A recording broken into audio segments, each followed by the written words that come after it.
ہم رمضان کے مہینے کو کس طرح گزاریں اور رمضان کے مہینے میں ہم ایسے کون سے اعمال کریں جس میں اللہ تعالی ہماری بخشش کر دے، جس میں اللہ تعالی ہمارے گناہوں کو معاف فرما دے، جس میں اللہ تعالی ہمیں جنت عطا فرمائے، جس میں اللہ تعالی ہمارے سارے گناہوں کو معاف فرمائے۔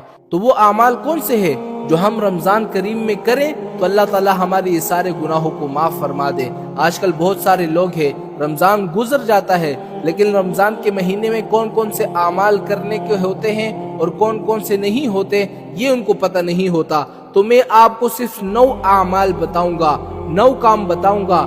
اگر ان 9 کام کو آپ رمضان کریم کے اندر کرو گے تو آپ کے روزے بھی اچھے گزریں گے، اللہ تعالیٰ آپ سے راضی ہو جائے گا، دنیا والے آپ سے راضی ہو جائیں گے، اللہ تعالیٰ آپ کی بخشش بھی کر دیں گے، اللہ تعالیٰ آپ کے سارے گناہوں کو بھی معاف فرما دیں گے، اللہ تعالیٰ آپ کو سب سے بڑی چیز جنت بھی دے دیں گے۔ لیکن وہ اعمال کون سے ہیں ذرا سنیے گا، صرف 9 اعمال آپ نے اس رمضان کریم میں کرنے ہیں۔ سب سے پہلا کام آپ نے یہ کرنے ہیں کہ صدقے دل کے ساتھ تمام گناہوں سے توبہ کرنی ہے کہ اللہ میں نے جتنے بھی گناہ کیے ہیں یا ابھی بھی جو بھی گناہ کر رہا ہوں سب سے میں توبہ کرتا ہوں، اور کثرت سے استغفار کرے۔ استغفار کا کیا مطلب ہے؟ یعنی ہر وقت یہ بولے استغفر اللہ استغفر اللہ استغفر اللہ، اللہ تعالیٰ سے استغفار کرے۔ سب سے پہلے کام یہ تھا۔ دوسرا کام آپ نے کیا کرنا ہے؟ دوسرا کام آپ نے یہ کرنا ہے کہ پورے رمضان میں آپ نے اہتمام کے ساتھ روزے بھی رکھنے ہیں اور تراویح بھی پڑھنی ہے۔ دوسرا کام یہ ہے۔ تیسرا کام یہ ہے کہ پورے رمضان کریم میں آپ نے آنکھ، ناک، کان، زبان، دل، دماغ، ان چیزوں کو ہر گناہ سے بچانا ہے۔ یہ ضرور یاد رکھیں۔ آنکھ کو کس چیز سے بچانا ہے؟ بد نظری سے بچانا ہے۔ کان کو گانے سننے سے بچانا ہے۔ زبان کو غیبت، چغلی سے بچانا ہے، گالم گلوچ سے بچانا ہے۔ دل کو بھی گناہوں سے بچانا ہے، دماغ کو بھی گناہوں سے بچانا ہے۔